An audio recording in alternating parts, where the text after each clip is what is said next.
যারা 32 নম্বর গুড়িয়ে দিয়েছে, টুঙ্গিপাড়া গুড়িয়ে দিতে চায়, এরা কদিন পরে জাতীয় স্মৃতিসৌধ গুড়িয়ে দেবে, অপরাজয় বাংলা গুড়িয়ে দেবে, কেন্দ্রীয় শহীদ মিনার গুড়িয়ে দেবে এবং জিয়াউর রহমানের মাজারও গুড়িয়ে দেবে।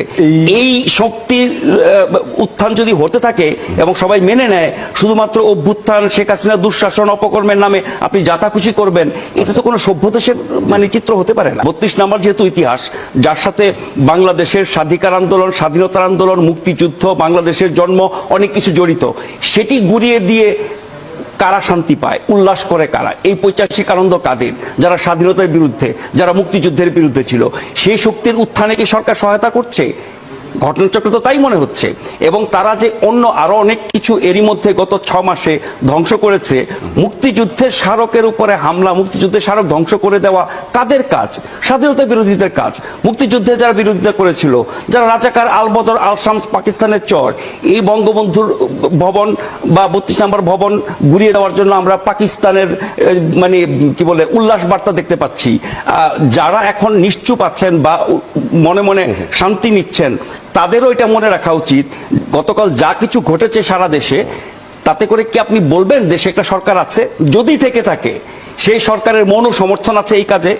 আপনি এরকম ইতিহাস ধ্বংস করার জন্য বা নৈরাজ্য তৈরি করার জন্য বা যে যা খুশি করতে চাইবে সবকিছু করতে দেওয়ার জন্য আপনি যখন হাত গুটিয়ে বসে থাকবেন, কোনো ব্যবস্থা নেবেন না, কোনো ভূমিকা রাখবেন না, সবকিছু শেষ হয়ে যাওয়ার পর আপনি বলবেন অনাকাঙ্ক্ষিত, দুঃখজনক।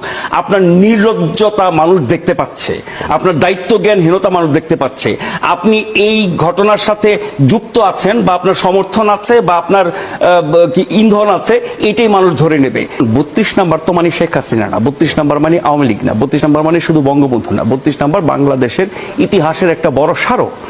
বাংলাদেশের স্বাধীনতা এবং স্বাধীনতা আন্দোলন, মুক্তিযুদ্ধ, সবকিছুর সাথে 32 নম্বরের যে ইতিহাস, সেটাকে যারা গুড়িয়ে দিতে চায়, যারা ধ্বংস করতে চায়, তারা কারা?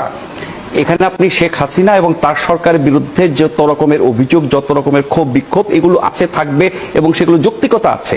কিন্তু 6 মাস ধরে একটি সরকার দায়িত্বে আছে, তারপরে এরকম ঘটনা যখন ঘটবে, যেটি ইতিহাসের স্মারক ধ্বংস করে দেওয়ার কথা বলে সে কাজটা করে ফেলা হলো, ঘোষণা দিয়ে সরকার নির্বিকার বসে রাখলো।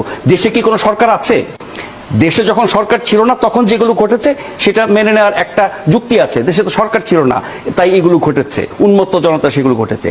6 মাস পরে যখন স্থিতিশীল অবস্থা তৈরি হয়েছে, তখন ঘোষণা দিয়ে 32 নম্বরের মতো একটা ইতিহাসকে আপনি গুড়িয়ে দিলেন। তারপরে আরো অনেক জায়গায় হামলা হয়েছে, সেগুলো আমি রাজনৈতিক ধরে নিচ্ছি, বাড়িতে হ্যানত্যান। কিন্তু যখন দেশে সরকার থাকে, আইন শৃঙ্খলা নিয়োগ করার ব্যাপার থাকে, জননিরাপত্তা নিশ্চিত করার ব্যাপার থাকে, কেউ যদি অপরাধী হয়ে